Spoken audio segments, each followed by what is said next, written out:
Toxic masculinity is a widely used and debated term that describes certain harmful cultural norms, expectations, and behaviors associated with traditional ideas of being a man, when those ideas are taken to rigid, extreme, or destructive extremes.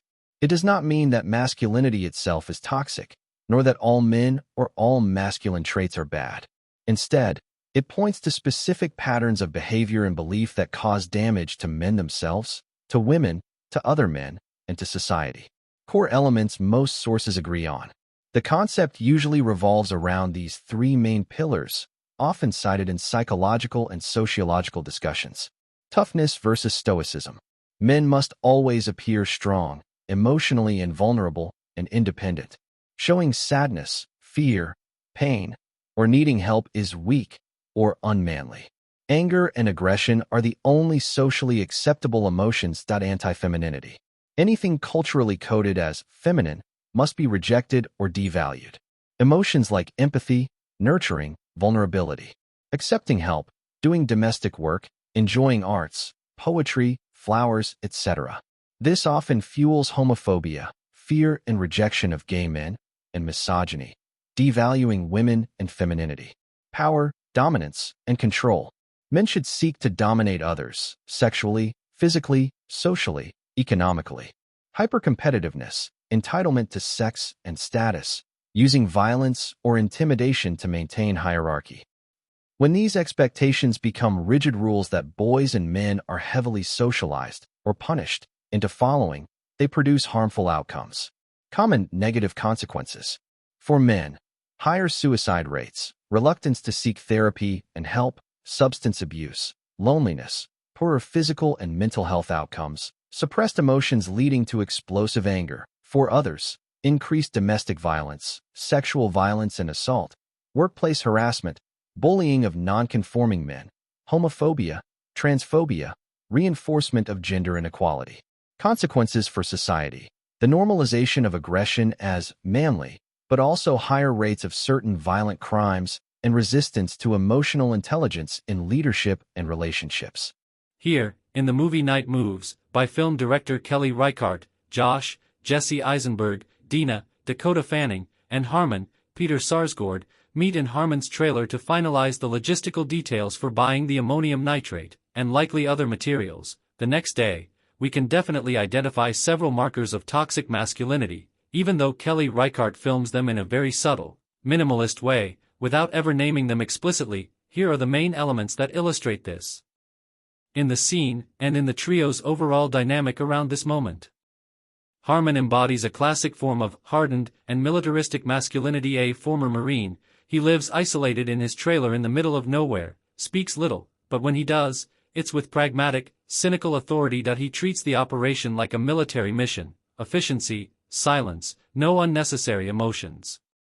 He very clearly expresses contempt for Dina's presence. "I don't see why she has to be here, she's done plenty already, why doesn't she just go home?" To him, she's a risk, a weak link, and implicitly out of place in an operation that requires cool-headedness and discipline, qualities he, implicitly, associates with real masculinity. This is the archetype of the tough guy who rejects anything perceived as feminine or soft: emotion, hesitation, vulnerability. Josh and the silent competition and control between men. Josh is younger, more ideological, more intellectual eco-activist, but he still tries to assert himself against Harmon as the intellectual and moral leader of the group. He defends Dina's presence, it's part of the deal, but not necessarily out of deep egalitarian conviction, it's also to maintain his authority over the project he initiated. There's an underlying tension of dominance between the two men. Who really calls the shots? Who is more capable?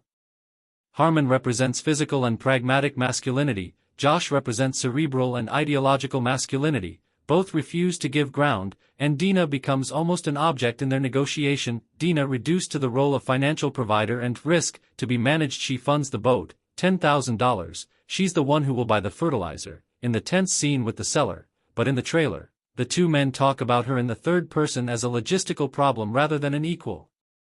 Harmon sees her as superfluous and dangerous. Josh defends her but never truly values her voice or agency in the tactical discussion. She is confined to a utilitarian role, money plus the innocent front for purchasing materials, which reflects a classic toxic trope, the woman as support and accessory to male projects, not as a full subject.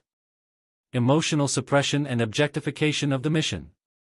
The entire scene is cold, almost mechanical. They talk money, timing, logistics, risks, very little, if any, emotion, existential doubt, or real ethical discussion about blowing up a dam, which will flood areas, potentially kill people or animals. This hyperrationalization and emotional repression are typical of toxic masculinity. Showing fear, remorse, or empathy would be seen as weakness. In summary, Reichardt doesn't shout, "Look at toxic masculinity," but she shows it in action through the silences, the looks, Harmon's cutting little remarks, the tension between the two men, and the way Dina is gradually sidelined in decision-making despite her central financial role. This scene already lays the groundwork for the tragedy that follows. The group is undermined by rigid gendered power dynamics, control, contempt for perceived weakness, and an inability to truly communicate about emotions or doubts, making the moral and relational collapse after the bombing almost inevitable. In the breakfast scene at the restaurant cafe, the next morning, after the trailer scene, the three protagonists, Josh, Dina, and Harmon, are seated around a table for a mundane breakfast. That's where Dina confronts Harmon about his criminal record, his rap sheet, likely tied to violent or explosive incidents from his Marine days, which highlights several elements of toxic masculinity in a very Reichardt-like way, subtle, restrained, but palpable in the silences, glances, and power dynamics. Here are the main markers in this scene. Harmon, and the aggressive, minimize in defense of his past. When Dina brings up the subject, she knows or has checked that his record is publicly accessible. Contrary to what he claims or implies, Harmon responds with a mix of cold denial, contained irritation, and implicit threat. He doesn't really apologize. He downplays or deflects in a "that's in the past, it's none of your business" mode. This embodies a toxic masculinity of the tough guy who refuses any emotional accountability or vulnerability. Admitting fault would be weakness. Instead of engaging in dialogue, he projects an untouchable military and masculine aura that intimidates. Josh immediately shutting Dina down. As soon as Dina attacks or legitimately questions Harmon's reliability, given a serious crime they're about to commit together, Josh interrupts and puts her back in her place. He essentially tells her to be quiet, not to dig deeper, that it's not the time or that it doesn't matter. This is a key moment of male control over female speech. Josh, as the self-appointed leader of the group, unilaterally decides what is allowed in the conversation. He protects Harmon, another man, from a woman's questioning, prioritizing the cohesion of the plan and male authority over transparency or the group's emotional and ethical safety. This gesture explicitly foreshadows a more definitive silencing of Dina later in the film, a recurring motif analyzed as an allegory for how female voices are stifled in male-dominated activist or radical spaces. The implicit gendered hierarchy around the table. The two men control the flow of the conversation. Harmon through his status as an expert, ex-Marine bomb maker. Josh through his role as ideologue and coordinator. Dina, despite her massive financial contribution and active participation, she bought the fertilizer, is relegated to asking disruptive questions that are immediately invalidated. This reinforces a toxic trope where women who challenge male authority are seen as hysterical, unnecessary, or risky, rather than as equal partners. Harmon has viewed her as a problem since the trailer. Josh defends her tactically but silences her when she threatens male unity. Suppression of emotional conflict and prioritization of the mission, the scene remains tense but hyper-contained. No verbal explosion, just a curt reprimand from Josh, a hard look from Harmon, and Dina falling silent. This again illustrates the rigid, toxic rule of masculinity. Handle tensions through silence, authority, and rejection of any emotional or vulnerable confrontation. Expressing doubt, as Dina does about Harmon's reliability, is perceived as a threat to the operation, so it must be crushed. In summary, this breakfast scene is a subtle but powerful turning point. It exposes how toxic masculinity undermines a group from within well before the bombing. The two men form a tacit alliance to neutralize Dina's critical voice, under the pretext of staying focused on the mission. By shutting Dina down to protect Harmon, Josh shows that he values male solidarity and control more than equality or real caution. It's precisely this kind of rigid, patriarchal dynamic that dooms the project to moral and relational failure. On the boat Night Moves, just before the bombing, at night, on the water, where Dina and Harmon talk about trout and fishing while Josh is likely busy elsewhere on deck or at the helm, there are still subtle elements of toxic masculinity. Here are the main markers in this scene. Based on the dialogue and typical staging of the film, Harmon and the pragmatic, disdainful discourse on nature. The conversation about trout and fishing seems casual, but Harmon speaks about the river, the fish, and fishing in a detached, almost cynical or utilitarian tone. He mentions that the river used to be good for fishing before, or something similar. And when Dina brings up alarming facts about the disappearance of fish or the ecological impact, such as declining fish populations due to dams, Harmon responds with dry skepticism. Who says? Or a minimizing reply like, that's exaggerated. Who says that?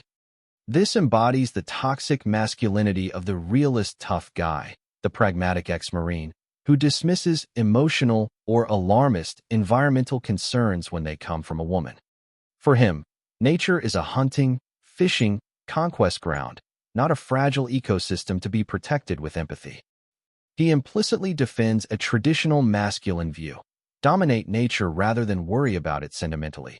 Dina tries to introduce empathy/feminine or emotional knowledge, and it is immediately invalidated.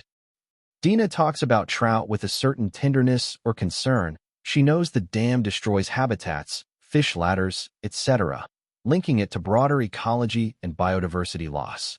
It's a subtle way of expressing doubt or humanity in the face of their imminent destructive act. Harmon cuts it short or downplays it. He refuses to engage in any discussion about emotional or ethical consequences. This reinforces the toxic trope where emotions, empathy, or worrisome facts, often carried by women in the film, are seen as weak, useless, or disruptive right before the manly action, planting the bomb. Josh absent or in the background in this sub-conversation, but male control persists. Josh isn't central to this bit of dialogue, but the overall boat dynamic shows that final decisions, navigation, timing of the explosion, remain under male control. Dina and Harmon talk about something small, fishing, trout, while the real plan, destruction, is driven by the men. This illustrates how women are relegated to domestic or trivial exchanges, even in a radical act, while serious masculinity, military, explosive, dominates the critical space. The overall irony of the scene. Fishing as a metaphor for masculine destruction, talking about trout and fishing right before blowing up a dam that will kill fish and flood habitats, is cruelly ironic.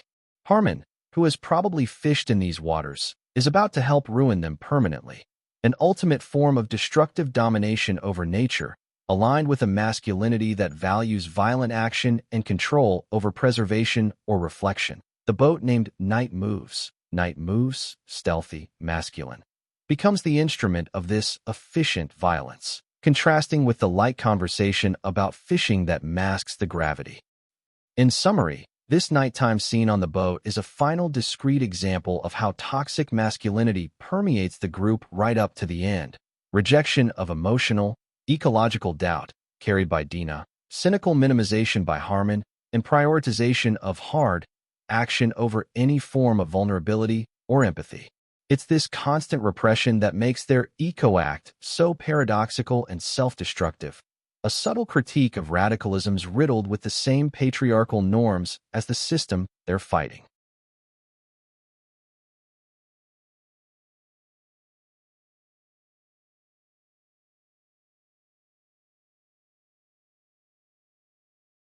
£1,000, give or take. And how much do we need? 500 pounds would be nice. 500 pounds. Look, we can go with what we have. I mean, it's probably all right. God knows that dam wants to come down. There's a serious tonnage of water just pushing up against her walls.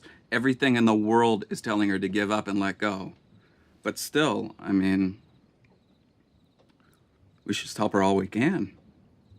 Right? So what are you saying that we do? Let's go to the feed store in the morning. So? They're not going to sell us that much. There's just one way to find out. No, anything over 10 pounds sends up major red flags for these guys. That's not necessarily true. It is. We should have known about this True. earlier. Yeah. 1 second. Let me just.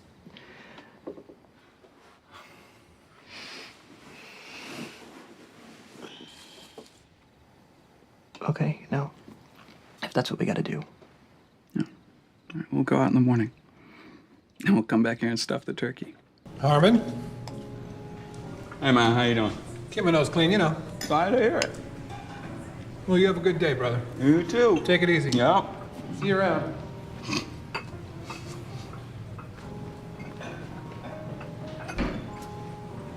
What the hell was that? I thought you said you don't know anybody around here. I barely know him. How do you barely know him? We served time together. What? I thought you said you didn't have any priors. What the hell is your deal? When were you gonna tell us that? Calm down. It's so long ago, it doesn't really count. It's gone. Expunged. Your friend is really something here, Mr. Ed. Or is it Harmon? Things are kind of getting mixed up already, and we're what, an hour in? You think your record is gone? You think anything is ever gone anymore? You need to join the century, dude, and realize that your record is not just sitting in some filing cabinet somewhere. They don't just burn it. Nothing is ever gone anymore. You need to know Just that. take it easy. It's not that big a deal. That is a big deal. I think we all should know what we're dealing with Oh, here. could you please shut up? 200 feet this time of year. What kind of fish are in it? Cutthroat trout, mainly. That's all I've ever seen. It's an oily fish. Good omega-3 fatty acids in trout. Good for the heart. Good for depression, too, they say. All I know is they're fun to catch. What makes them fun? They like to fight, they like to jump. Sometimes they break free. I respect that. And a fish. I've never fished. No, never? Not once? Nope. Not one time? Nope. Saw a lot of paintings of fish when I was a kid. Those were our family vacations, just looking at paintings of places we'd rather be. Someday you'll fish. No. I'm not fishing now. By 2048, the oceans are going to be empty. Yeah? Who says? Science. Science. Maybe science is wrong. No. 29% of edible fish have gone down by 90%. More people are moving to the coastlines. It means more pollution, more waste. The situation is getting geometrically worse. It'll all go fast in the end. Once the marine biodiversity goes, everything goes with it. You know a lot. One good class I took in college. Really? That's it? I hate to hear that. Yeah, I wasn't there very long. Just a bunch of posers shooting up for 4 years before they took their media jobs in New York. It was a joke. I couldn't wait to get out of there. We should go fishing sometime before it's all gone.